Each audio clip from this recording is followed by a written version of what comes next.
রাজা রানী সবাই আছেন, তাদের মুখ ভারী। কারোর সাথে ঝগড়া হয়েছে নাকি আরি? না না না না, আরি ভাব কিছু হয়নি সভাকবি। আসলে অনেকদিন তো কৃষ্ণনগরে কাটালাম, তাই এবার ভাবছি একটু বিদেশ যাব। আমাদেরকেও নিয়ে চলুন না। যাব। আরে বাবা, ঘুরতে গেলে আমি নিশ্চয়ই নিয়ে যেতাম, কিন্তু আমি এখন বাণিজ্যে যাচ্ছি। আর আমিও তোমাদের মহারাজের সাথে যাচ্ছি। যাই হোক, আমি তো মাত্র 1 মাসের জন্য বাণিজ্যের কাজে যাচ্ছি। আজ বিকেলেই রওনা দিচ্ছি। আর এই কদিন রাজ্যের দেখভাল করবে আমাদের মন্ত্রী। হয়ে গেল। খাজাঞ্চি, মুক্তারনামা নিয়ে এসো তো।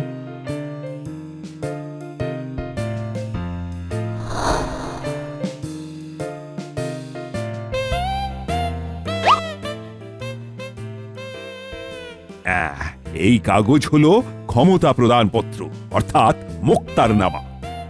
মন্ত্রী আমার অনুপস্থিতিতে রাজ্য সামলাবে। এই নাও মন্ত্রী। ধন্যবাদ মহারাজ, আশা করি আমি আপনার মুখ রাখতে পারবো। সর্বনাশ!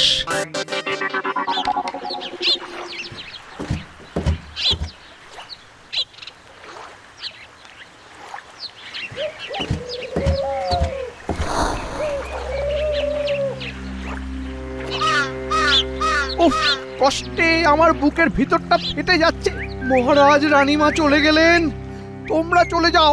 যাও, কালকে রাজসভায় দেখা হবে। আর হ্যাঁ, আমি মহারাজের মতো রাজসভায় বসবো না। আমি নিজের বাড়ি থেকেই রাজসভা নিজের মতন চালিয়ে নেব। কাউকে দরকার হলে ডেকে নেব।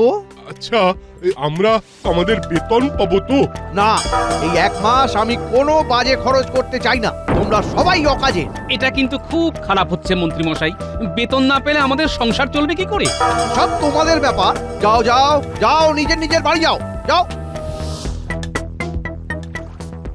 এবার তো গাছতলায় বসে ভাগ্য গণনা করতে হবে। আমার তো এবার বাড়ি বাড়ি পুজো করতে যেতে হবে। মা, আমি কি করি? হ্যাঁ, 1 মাস এখন কেঁদে কেঁদেই মরি।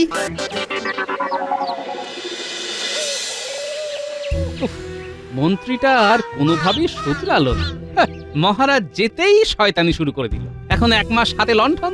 উনি এখন রাজা, তুমি ওনাকে কিচ্ছু করতে পারবে না। হ্যাঁ, রাজ্য থেকে তাড়িয়ে দিলে হিতে বিপরীত হবে। হ্যাঁ, বলছি এখন তো মহারাজ নেই। এই সময় এমন একটা কাজ করে মহারাজকে চমকে দিতে যদি পারো, তাহলে কিন্তু মন্দ হয় না। ঠিকই বলেছো গিন্নি, আমিও তাই ভাবছি, বুঝলে। আচ্ছা, তুমি গতবার শীতে 2টো সুন্দর আসন বানিয়ে দিয়েছিলে, মনে আছে? ওরকম আরো বানিয়ে দিতে পারবে? হ্যাঁ হ্যাঁ, এই দুপুরবেলা তো আমার কোনো কাজ থাকে না গো। অবশ্যই পারবো, কিন্তু তোমার হঠাৎ আসন লাগবে কেন? আসনগুলো বিক্রি করলে কেমন হয়? কিছু অতিরিক্ত টাকা হলে তো মন্দ হয় না, বলো? তোমার মন্দ হবে কেন, বরং ভালোই হবে, ভালোই হবে। আমি আবার ভাবছি, রাজ্যের বাকি মহিলাও যদি দুপুরবেলাটা শুলে বসে না কাটিয়ে কোনো একটা হাতের কাজ করতো, তাহলে কেমন ভালো হতো। হ্যাঁ, প্রত্যেকেরই কিছু না কিছু রোজগার হতো। এক কাজ করি, হ্যাঁ, সবাই মিলে একটা জায়গায় সভা রাখি, ওখানেই খোলসা করব। তোমাকে কিন্তু অনেক দায়িত্ব নিতে হবে গিন্নি। বেশ, তুমি যা বলবে। কি গো গোপাল দাদা, হঠাৎ ডাকলে যে? কি ব্যাপার? তোমার ডাক শুনে চলে এলাম। শোনো, তোমরা যে এসেছো এতে আমি খুব খুশি হয়েছি। আমি চাই আমাদের গ্রামের মেয়েরা সকলে এগিয়ে আসুক, নিজেদের বাড়ির আর হাতের কাজ শেষ করে ওরা এমন কাজকর্ম করুক যেটা ওরা পারবে আর যেটা ওরা জানে। এইভাবে এগিয়ে এলে ওরা স্বাবলম্বীও হবে আর বাড়তি 2টো রোজগারও হবে। বেশ, এতে নারী শক্তির বিকাশ হবে। একদম তাই। গোপাল, হঠাৎ করে তোমার এই রকম চিন্তা হওয়ার কারণ কি? কারণ একটাই, এখন মহারাজ বাণিজ্যে গিয়েছে। এদিকে আমরা যদি ঘরে ঘরে হস্তশিল্পের একটা বিকাশ ঘটাতে পারি, তাহলে মহারাজ পরবর্তীকালে আমাদের বানানো জিনিস বিদেশেও বিক্রি করতে পারবেন। এত বছর এই গ্রামে আছি, কাউকে কোনোদিন এই বিষয় নিয়ে ভাবতে দেখিনি। খুবই ভালো বলেছো, কিন্তু কিভাবে এগোনো হবে কিছু ভেবেছো? হ্যাঁ, ওই সেইটা নিয়ে আমার গিন্নি বলবে। বাবা বাবা বাবা, গোপাল, তোমরা কর্তাগিন্নি একসাথে মাঠে নেমে পড়েছো। দারুণ দারুণ। সবার আগে তো আমাদের একে অপরের পাশে থাকতে হবে, সবাই সবাইকে সাহায্য করতে হবে। এই জিনিসটা মাথার মধ্যে গেঁথে ফেলতে হবে যে আমরা একা কিছুই করতে পারবো না। হ্যাঁ, কাল থেকেই আমরা কাজ শুরু করছি। কিন্তু তোমরা নিশ্চয়ই জানো ওই হইচই না করে বরং খুব সন্তর্পণে কাজটা করতে হবে তোমাদের, কারণ এখন এই রাজ্যের শাসন এই মন্ত্রী মশাইয়ের হাতে, আর উনি তো নিজের ছাড়া অন্যের ভালো কোনো দিনই চাইতে পারেন না।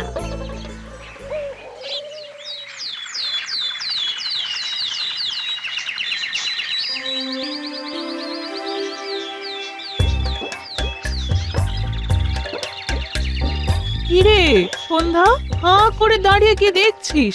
হাত লাগা। আমি তো ঝুড়ি বুনতে পারি না। ঝুড়ি বুনতে না পারিস, বেতটা তো এগিয়ে দিতে পারবি। পারবি না? গোপাল দাদার বউ কিন্তু বারবার বলেছে পাশে থাকতে। কাজ করতে পারো বা নাই পারো। এটা হয়ে গেলে আমরা মালা গাঁথবো। সন্ধ্যা রে, তুই আমায় সুতো কেটে দিবি? বল বল। দেখো প্রহরী, মহারাজ নেই, এখন সব দায়িত্ব আমার, তাই আমি যেভাবে বলবো সেভাবে রাজ্য চলবে। কেমন? তা আমাদের রাজ্যে খাজনা তো ভালোই ওঠে। এটা তো ওঠেই। তোমার দায়িত্বেই তো খাজনা আদায়ের ব্যাপারটা থাকে নাকি? এবারের কি খবর? এবারে খাজনা গতবারের চেয়ে অনেক বেশি উঠেছে, প্রায় 3 গুণ বেশি। বলো কি 3 গুণ? আর সবচেয়ে গুরুত্বপূর্ণ খবর হচ্ছে অপরাধের হার কমেছে 3 গুণ। মহারাজ বেশ ভালো শাসন করেছেন। সাংঘাতিক ব্যাপার, কিন্তু সবকিছু এত ভালো হচ্ছে কেন? তাহলে তো কেউ আমার কাছে বিচার চাইতে আসবে না। এই বটা ঘটাকে এক্ষুনি খবর দাও, যাও। আমাদের খুঁজতে হবে না, আমরা চলেই এসেছি।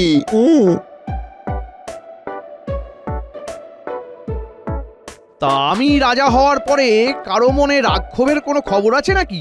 না না না না, তা নেই, তবে তার চেয়েও আরো বড় খবর আছে। গোপাল যা প্যাঁচ কষেছে না। কি প্যাঁচ? আপনি কাগজে কলমে রাজা হলেও গোপাল জনগণের রাজা হয়ে বসে আছে। গতকাল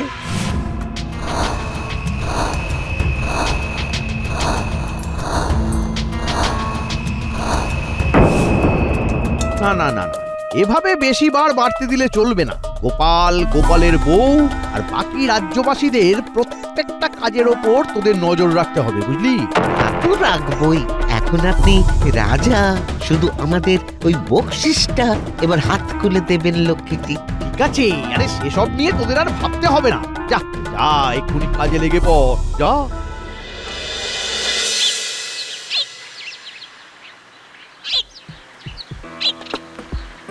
বটাদা, ওই দরজার কাছে দাঁড়িয়ে আছো কেন? কিছু বলবে? তোমরা কি রোজই কাজ করছো? হ্যাঁ, সংসারের কাজ সারা হয়ে গেলে সারা সকাল সারা সপ্তাহ কাজ করছি। কাজ জিনিসপত্র বিক্রি করছো কোথায়? গিন্নিমা সপ্তাহে একবার করে হাটে যাবে, সেখানে সব কেনা বেচা হবে। গোপালের বউ তো বেশ কোমর বেঁধেই নেমেছে তাহলে। গোপাল দাদা তো আছেই, কিন্তু গিন্নিমা একাই 100। তা কেমন লাগছে তোমাদের কাজ করতে? কেমন আবার লাগবে? ভালোই লাগছে, বরং দারুণ লাগছে। খারাপ লাগবে কেন বটাদা? তো তোমরা গ্রামের মেয়েরা কি সবাই খুব ভালো আছো? হ্যাঁ বটাদা, আমরা খুব ভালো আছি। আচ্ছা, কি ব্যাপার বলতো? বটাদা হঠাৎ এত খোঁজ করছে কেন? গিন্নিমাকে একবার জানানো উচিত, তোর কি মনে হয়? হ্যাঁ, অবশ্যই। বল বটা ঘটা, বল কি খবর নিয়ে এসেছিস বল। গোপালের বউ তো একেবারে কোমর বেঁধে নেমে পড়েছে। সবাইকে দেখে বেশ খুশি খুশি লাগছে। মহিলা মহল তৈরি করেছে ওরা। আমি এখন এই রাজ্যের রাজা। হ্যাঁ, আর আমরা আপনার সাময়িক মন্ত্রী। শোন, মহারাজ কৃষ্ণচন্দ্র অত্যাধিক প্রজাদরদি ছিলেন, তাই সিন্ধুক ভরাতে পারেননি। সিন্ধুক ভরাতে গেলে প্রজাদের লুটতে হবে। এটা একদম হক কথা বলেছেন। প্রজা খুশি থাকলে রাজা খুশি থাকবে কি করে? সমর্পণ করে জীবনের কোনো মূল্যই নেই। তাই আপনাকে এমন একটা বুদ্ধি ভাবতে হবে যাতে এই 1 মাসের মধ্যে আপনি অগাধ সম্পত্তি করতে পারবেন।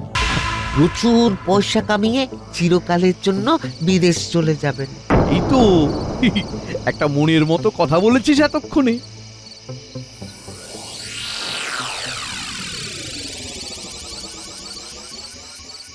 এটা কি সুন্দর লাগছে আমার গলায়। সারাদিন শুধু বসে বসে গয়না গুছিয়ে গেলে হবে, তোমাকেও কিছু কিছু দায়িত্ব নিতে হবে। আমি আবার কি করব গো? তুমি কি জানো যে গ্রামের মহিলারা সংসার স্বামী সব ছেড়ে মহিলা সমিতি করছে? এটা কি ঠিক হচ্ছে? একেবারেই হচ্ছে না। স্বামী সেবায় তাদের প্রকৃত ধর্ম হওয়া উচিত। তুমি একটা কিছু ব্যবস্থা করো, আরে করতেই হবে। মহিলাদের কোনোভাবে ব্যস্ত রাখো, বুঝলে? অনেক দিন ধরে ওই সূক্ষ্ম বাসনাটা এবার বলেই ফেলি। বলছি, আমার তো খুব সাজতে ভালো লাগে, তাই ভালো বুদ্ধি।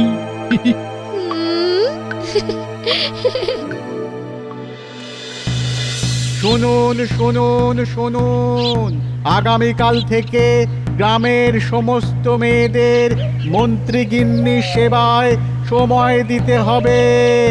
শুনুন শুনুন শুনুন। আজ কুড়িটা ঝুড়ি শেষ করবই। তোমার কি অবস্থা? আমি তো সকাল থেকে মালা গেতেই চলেছি, আজ একটু টেনে কাজ করবই যেভাবে। শুনুন শুনুন শুনুন, আগামীকাল থেকে গ্রামের সমস্ত মেয়েদের মন্ত্রীগিন্নি সেবায় সময় দিতে হবে। শুনুন শুনুন শুনুন। সে কি, সংসারের এত কাজ সামলে তো আমরা এটুকুই সময় পাই, সেটাও চলে যাবে? এ তো সাংঘাতিক কথা, এভাবে কি করে হবে? গোপাল দাদার গিন্নিকে শীঘ্রই সব বলতে হবে। হায় হায়, ভগবান কি একবারও গরিবদের দিকে তাকাবেন না? মন্ত্রী মশাই কি নিষ্ঠুর গো! আমরা তো ওনার কোনো পাকা ধানে মই দিইনি, তাহলে এই অবিচার কেন? হ্যাঁ, এই একটা চিন্তাই তো আমাকে ভাবাচ্ছে গিন্নি। এখন যদি কালকে থেকে সবাই মন্ত্রী গিন্নির সেবাতেই চলে যাই, তাহলে আমাদের কাজের কি হবে? সব মেয়েরা কি সুন্দর কাজ করছিল? উনি কোনোভাবেই আমাদের ভালো দেখতে পারেন না। মহারাজ নেই বলে এখন উনি সাপের 5 পা দেখেছেন। তুমি কিছু একটা তো করো, তুমি কিছু একটা ভাবো ভাবো, যে কষ্ট আমরা পাচ্ছি সেটা যেন ন্যাপলা গুলটেরা না পায়। মন্ত্রী মশাইয়ের খামখেয়ালি পড়ার শিকার ওরা যেন না হয় গো। ওদের মা পিসিরা সবাই যদি সারাদিন মন্ত্রী গিন্নির দেখভাল করে, তাহলে ওরা কোথায় যাবে? গিন্নি, তুমি খুব ভালো বলেছো তো। দারুণ একটা উপায় এলো মাথায়। কাল থেকে তোমরা সবাই মন্ত্রীর বাড়ি যাবে, কিন্তু বাচ্চাদের সাথে নিয়ে যাবে। ওরা জিজ্ঞাসা করলে বলবে বাড়িতে কেউ নেই ওদের দেখা। আর সাথে এতে কাজ হবে। আমাকে ভরসা করো না গিন্নি। তুমি ছাড়া আর কে আছে আমাদের? ব্যাস, তাহলে ভরসা রাখো, উপায় ঠিকই হবে গিন্নি।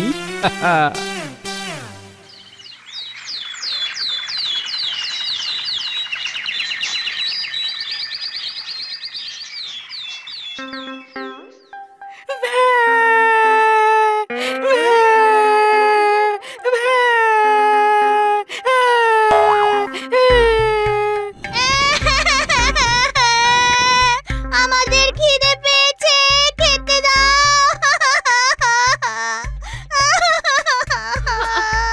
তো মহাজে ভ্যাই শুরু হলো। এই এই, তুই থামবি? মহাজ অলাতন শুরু হলো তো।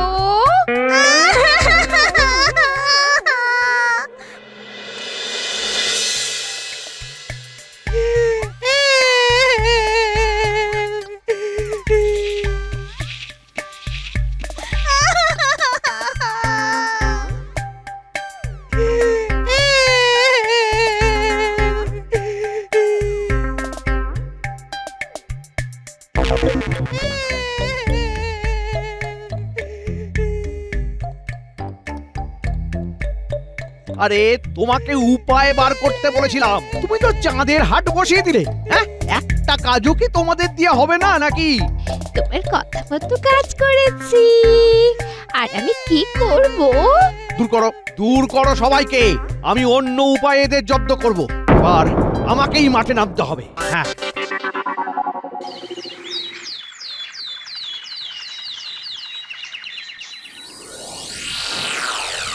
বল বটা ঘটা, কি বলবি বল। আর কি বলবো, গোপালের প্রশ্ন এদের খুব বার বেড়েছে। ঘরের মেয়েরা সবাই রোজগার করছে। আগে তো দুটো খেয়ে বাঁচবে, তারপর তো হাতের কাজ। কিন্তু গোপালের কথা শুনে সবাই তো কাজ শুরু করে দিয়েছে। এভাবে কিন্তু গোপালের জনপ্রিয়তা আরো বেড়ে যাচ্ছে। আর এভাবে চললে আপনি তাৎক্ষণিক রাজা হয়েও 5 পয়সা রোজগার করতে পারবেন না। আমাদের মাথায় একটা দারুণ বুদ্ধি আছে। কি বুদ্ধি?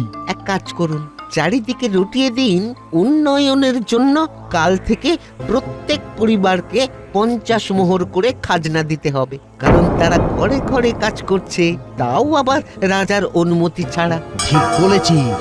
আরে 50 মোহর খাজনা যে না দেবে, তাকে আমার বাড়িতে এসে খেটে 50 মোহরের সমতুল্য কাজ করতে হবে। ভালো বুদ্ধি না?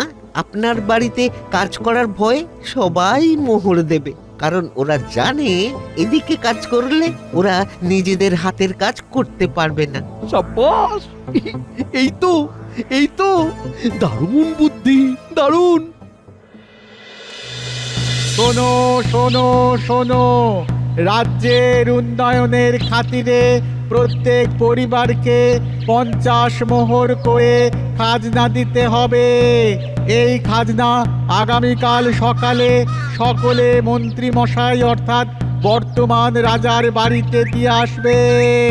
খাজনা না দিলে সেই অর্থের পরিমাণ শ্রম দান করতে হবে। শোনো শোনো শোনো।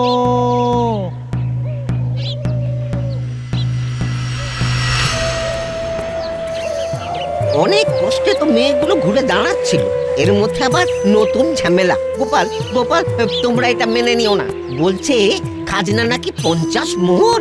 এবার যারা দিতে পারবে না তাদের ওই মন্ত্রীর বাড়িতে গিয়ে খাটতে হবে। আর প্রশ্নই ওঠে না, ঘুরে দাঁড়াতেই হবে, পারতেই হবে। হ্যাঁ, এই মুহূর্তেই তো আমাদের ঘুরে দাঁড়াতে হবে, আমাদেরই ঠিক করতে হবে আমরা কি করব। তোমরা মেয়েরা কি চাও বলো? হ্যাঁ, কিন্তু মন্ত্রী মশাইয়ের এই অন্যায় অত্যাচারের হাত থেকে কিভাবে মুক্তি পাওয়া যায় বলো তো? একটা কথা মনে রেখো, একতাই বল। আমরা সবাই একসাথে চেষ্টা করলে নিশ্চয়ই কোনো না কোনো একটা উপায় বের হবে। হ্যাঁ গিন্নি, ঠিক বলেছো। আমাদের আগের বারের মতন একটা চমক দিতে হবে। যতবার মন্ত্রী মশাই তোমাদের রোজগারের পথে বাধা হয়ে দাঁড়ানোর চেষ্টা করবেন, ততবার ওনার চাল আমরা বানচাল করে দেবো। শোনো, আমরা একটা কাজ করব। মন্ত্রী মশাই, অত খাজনা দেওয়া যাবে না। পরিবার পিছু 50 মোহর মুখের কথা নাকি? হ্যাঁ, আপনি কাজ বলুন, কি কাজ করতে হবে, আমরা কাজ করে দিচ্ছি। আপনি শুধু বলুন কি কাজ করতে হবে, আমরা সবাই আপনার বাড়িতে কাজ করতে রাজি আছি। আরে এ তো আচ্ছা বিপদে পড়া গেল। পুরো রাজ্যের লোক সবাই তো চলে এসেছে। বলুন, আমরা অপেক্ষা করছি। কি করতে হবে বলুন। আমরা সবাই আপনার বাড়িতে কাজ করব, কিন্তু খাজনা দেব। আরে তোমরা মোট কতজন আছো? প্রায় সব রাজ্যবাসী আছে। আজকে থেকে আমরা কেউ আপনাকে খাজনা দেবো না, তার বদলে আপনার বাড়িতে কাজ করব। এই মাটি করেছে ও মন্ত্রী মশাই, এত লোককে বাড়িতে জায়গা দেবেন কি করে? তোদের কিছুই করতে হবে না। ওরে, তোদের কিছুই করতে হবে না, তোরা ফিরে যা, ফিরে যা, যা যা যা। আরে আমি আমার কথা ফিরিয়ে নিলাম, যা। তাহলে তো ভালোই হলো। এই চলো, তোমাদের কাউকে কোনো খাজনা দিতে হবে না। সবাই যেরকম কাজ করছিলে আবার শুরু করো। মহারাজ ফিরে আসলে তখন এর বিচার হবে।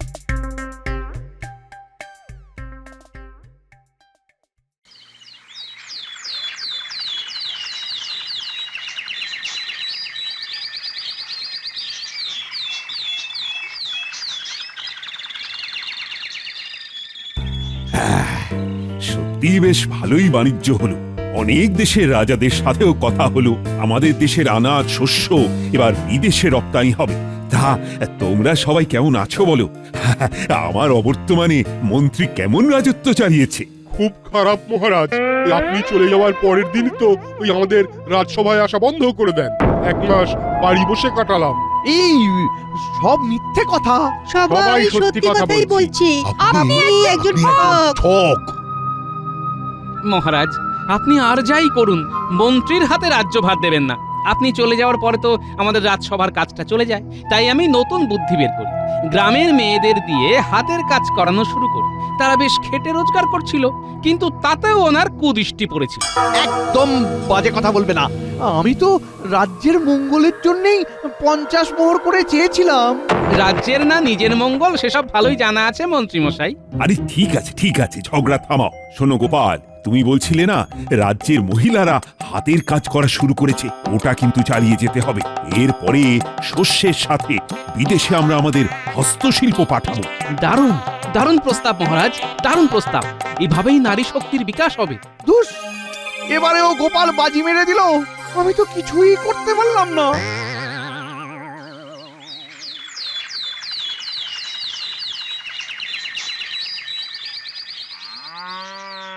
সত্যি গোপাল দাদা, তোমার এই ঋণ কোনোদিন ভুলবো না। এই নাও, এই নাও মিষ্টি খাও। এই নাও গোপাল দাদা, মাংস খাও।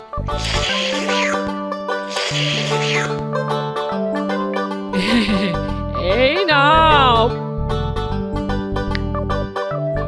পায়েস খাও।